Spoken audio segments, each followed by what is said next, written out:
ফ্যান্টুন Bangla TV. একটা ছোট্ট গ্রামের নাম ছিল নূরপুর। সেই গ্রামে থাকত এক ছেলে, তার নাম শাহিন। শাহিন খুব বুদ্ধিমান ছিল, কিন্তু তার একটি খারাপ অভ্যাস ছিল।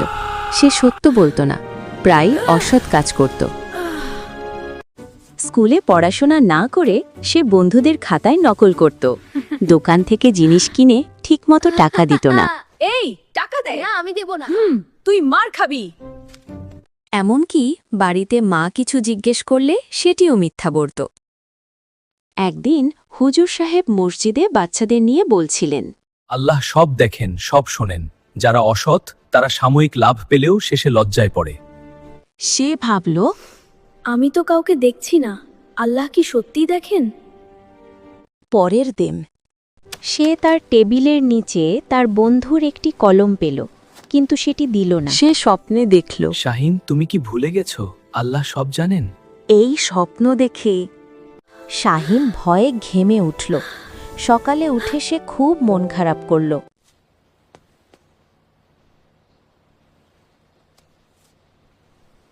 আমি এখন থেকে আর কখনো মিথ্যা কথা বলবো না তোমার সাথে। আমার ভালো ছেলে। তুমি এটা নেবে? না, আমার দরকার নেই। এই তো সত্যিকারের ভালো চরিত্র। সততা হলো মুমিনের অলংকার।